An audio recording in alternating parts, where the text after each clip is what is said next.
Bonjour, bienvenue sur ma chaîne YouTube, je suis Vincent Andrès et aujourd'hui nous allons parler du split frequency inversé comme je l'appelle. Comme vous allez voir sur la photo que je vous présente, on va essayer d'enlever et de supprimer les petits détails qui se situent au niveau du nez, sur les contours. Vous voyez tous ces petits détails qui sont très dominants, qui quelque part attirent l'œil et qui ne sont pas homogènes par rapport à la photo. Donc nous allons corriger tous ces petits détails grâce à cette technique que je vais vous présenter.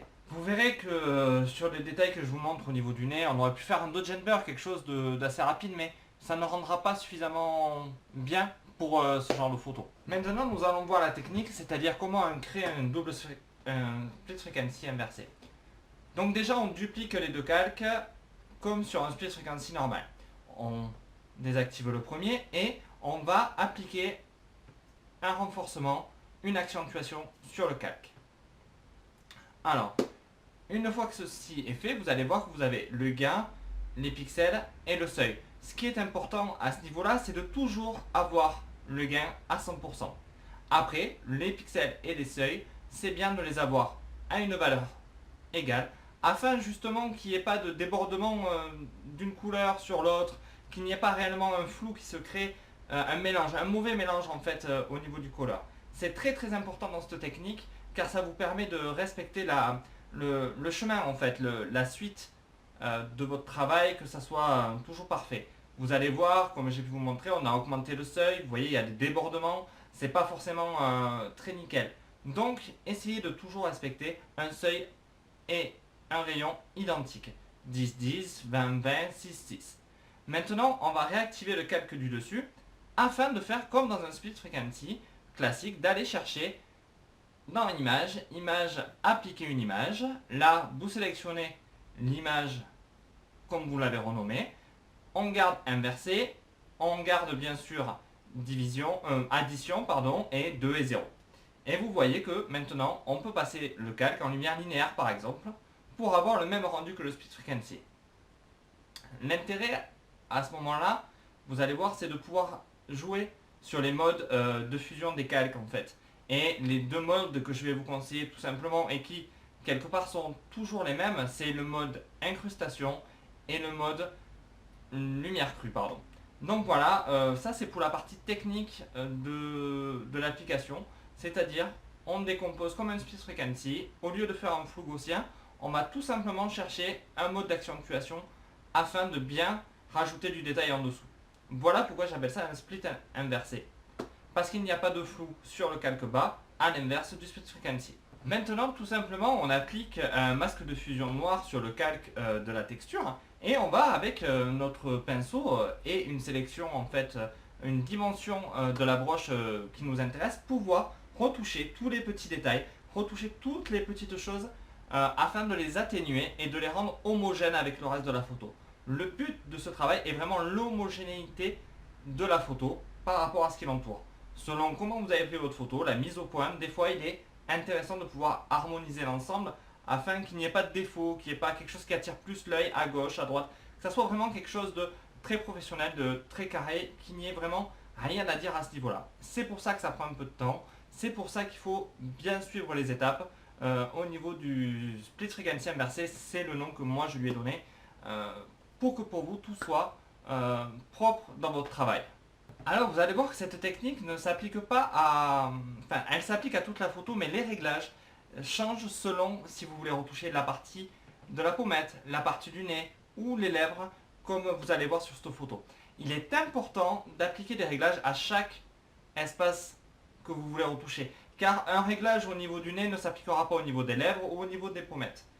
Je vais vous dire quelque chose que j'ai oublié de vous dire précédemment, c'est que tout bêtement, il faut penser quand on a dupliqué les calques, comme on en garde 3, de désactiver le calque en fait de texture, le calque de texture pardon, le calque ce qu'on appelle le calque couleur en fait avant la texture, parce que vous allez appliquer cette chose au calque d'en dessous. C'est très très important. Si vous gardez le calque du milieu, ça c'est pas bon en fait, ça ne rendra pas quelque chose de correct. Donc pensez bien à désactiver ce calque du milieu. Vous allez voir sur la vidéo, après les petits réglages que je suis en train de faire justement pour le dessous des lèvres, que je désactive bien le calque du milieu afin que la retouche soit applicable sur la photo. Tout ça pour vous dire que voilà, c'est vraiment une très très bonne technique qui ne demande pas forcément plus de temps qu'un split frequency, mais qui est pratique pour pouvoir détailler chaque petit morceau. Bien sûr, cette technique est ma technique. Je le redis encore une fois, qu'on n'aille pas dire que je raconte n'importe quoi, c'est ma technique. Donc maintenant, vous allez voir que dans la retouche, on continue encore une fois avec un dodge and burn, c'est-à-dire qu'on va légèrement éclaircir certaines petites parties afin de faire encore un peu plus disparaître les poils.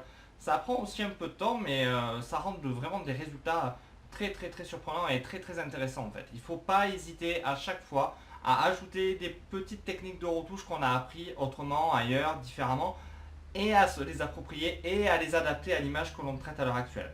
Comme vous voyez là, j'ai retravaillé le dessous de lèvres avec un léger dodge and burn éclaircissant. Voilà, quelque chose de très rapide et de parfait. Maintenant, pour vous donner un aperçu un peu plus impressionnant, je vais garder les réglages que j'ai fait au-dessus et je vais, vous allez voir, l'appliquer au niveau, au niveau des pores en bas de la bouche pour que vous voyez vraiment le coup magique que ça fait. Vous allez voir, il y a un avant-après, c'est parfait et c'est très très très rapide quand on le fait bien. Donc je vous remontre une dernière fois la technique pour les lèvres. Là aussi, vous allez voir, c'est impressionnant. Donc on a dupliqué les calques 3 fois. Donc il y a le calque de départ, le calque de la couleur et le calque de la texture. Donc là, on applique toujours seuil, gain, seuil et pixels identiques.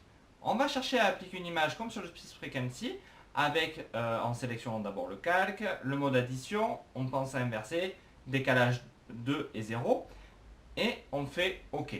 À partir de là, on va chercher un mode de fusion qui nous intéresse. On passe d'abord en linéaire ou en incrustation, enfin peu importe. La seule chose qu'il faut penser, c'est à bien désactiver le calque du milieu afin qu'on puisse vraiment travailler sur la couche originelle.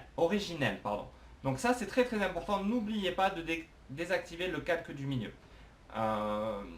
Voilà, c'est tout ce que je pouvais vous dire sur cette technique, qui est ma foi, à mon goût, très pratique et très intéressante à appliquer sur certaines parties de la photo, comme je l'ai dit, le nez, sur les côtés, mais à chaque fois, avec des réglages différents. Jamais faire un réglage et appliquer sur toute la photo, c'est pas bon du tout, ça se voit, ça fait sale, enfin voilà. Il faut bien penser à ça et à rester dans des réglages incrustation, lumière crue, je crois que c'est l'autre de tête, pour pas qu'il y ait de flou en fait. Voilà, ça, comme ça il n'y a pas de flou qui apparaît sur l'image. Donc voilà, c'était le tuto sur le split frequency inversé comme je l'ai nommé. Pourquoi split frequency inversé? Car j'amène plus de texture en dessous et je ramène moins de détails au-dessus sur la texture. Donc voilà, j'ai appelé ça simplement le split frequency inversé afin d'atténuer certains petits détails. J'espère que ce tuto vous a plu, que vous avez apprécié la technique et vous voyez le nouveau système que j'essaye de mettre en place pour que les tutos soient plus dynamiques. Je vous garantis pas que les décors vont rester, que tout restera comme ça, mais déjà j'essaye de créer quelque chose, un environnement et une idée de travail un peu plus sympathique. J'espère que vous me ferez des retours là-dessus afin que je puisse savoir si ça vous convient ou si vous préfériez l'ancienne méthode ou quand on ne me voyait pas, histoire que moi je sache où je peux aller pour améliorer les tutos. Le contenu je l'ai, les idées je les ai, après c'est voilà l'environnement, comment on fait, voilà comme je vous ai dit, c'est tout bête, il y a mon PC, il y a une GoPro, un décor, j'essaye de bouger, de faire des choses, voilà. Donc n'hésitez pas en commentaire à me laisser toutes les informations pour que je sache. Vous trouverez bien sûr dans les liens mon site internet, ma page Facebook. N'hésitez pas à venir faire un tour dessus, à liker, à me faire vos commentaires aussi. Il n'y a pas de souci. Je suis ouvert à tout. Donc sur ce, je vous dis à vos tablettes, amusez-vous et à bientôt. Merci, au revoir.